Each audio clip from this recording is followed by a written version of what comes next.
ഈശോമിശിഹായിക്ക് സ്തുതിയായിരിക്കട്ടെ. Praise be to Jesus. Hallelujah.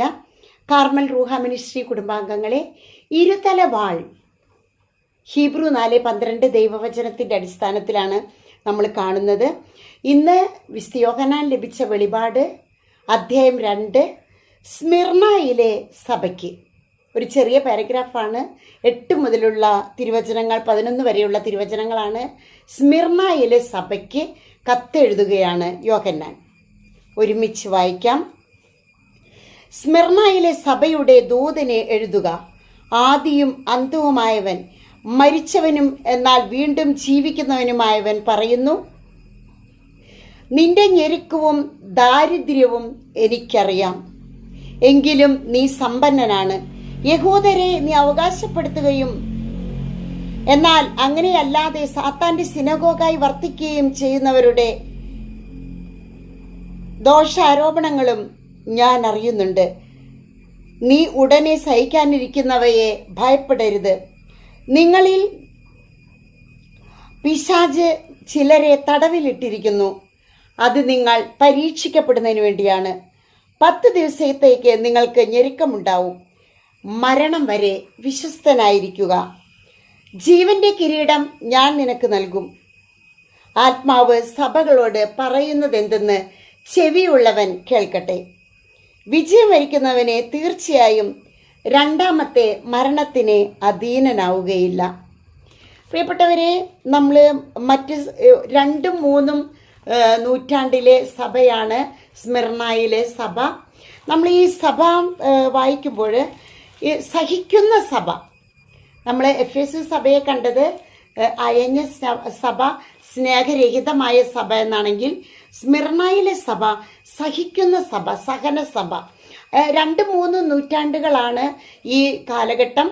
അത് സഭാ മക്കൾ അല്ലെങ്കിൽ ഒരു ക്രിസ്തു വിശ്വാസി ഒരുപാട് സഹനങ്ങളിലൂടെ, പീഡനങ്ങളിലൂടെ കടന്നു പോവുകയാണ്. അതിനൊരു ഉദാഹരണമാണ് പോളികാർപ്പ് രക്തസാക്ഷി. അത് ആ കാലഘട്ടത്തിലെ ക്രിസ്തു ശിഷ്യന്മാർ ധാരാളം പീഡകൾ സഹിച്ച് പീഡിപ്പിക്കപ്പെട്ട് രക്തസാക്ഷികളായി.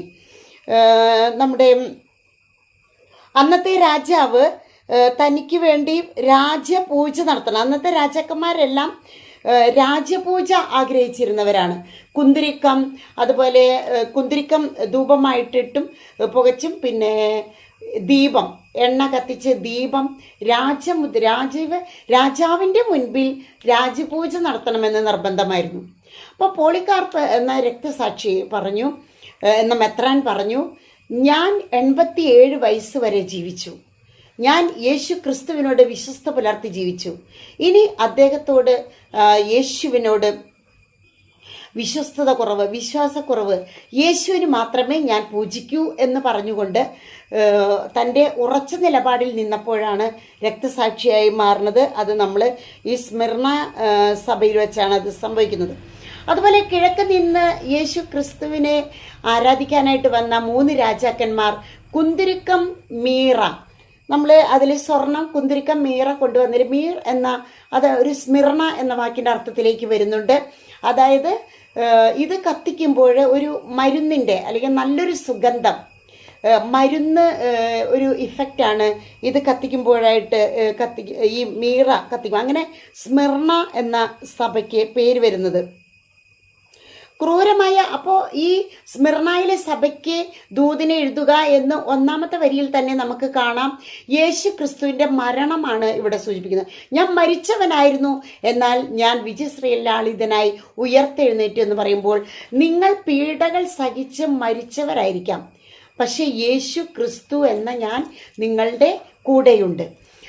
എഫേസ്യ സഭയിലെ 1ാം വരി, അവിടെ നമ്മൾ കണ്ടത് 1ാം വരിയിൽ കണ്ടത്, ദൂതനെ എഴുതുക.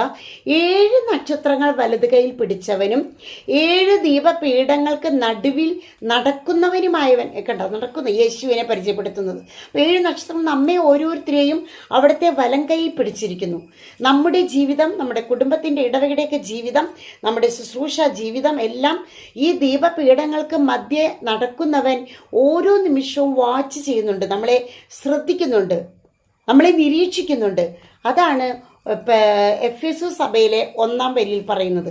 എന്നാൽ ഇവിടെ പീഡിപ്പിക്കപ്പെടുന്ന സഭയായതുകൊണ്ട് ഇവിടെ പറയുകയാണ്, ക്രിസ്തു മരിച്ചവനായിരുന്നു എന്നാൽ ഉത്ഥാനം ചെയ്തു. ആ ഒരു ശക്തി കൊടുക്കാനായിട്ട്, ക്രൂരമായ കൂശ്മരണം മൂലം ഞാൻ മരിച്ചവനായിരുന്നു 2 ടൺ ഭാരമുള്ള കല്ലാണ് അവർ അവിടെ ആ വാതിൽമേൽ വെച്ചത്.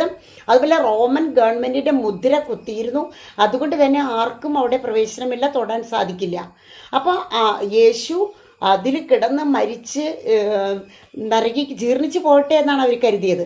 പക്ഷേ 3-ാം ദിവസം പറഞ്ഞതുപോലെ തന്നെ യേശു ക്രിസ്തു ഉത്ഥാനം ചെയ്തു.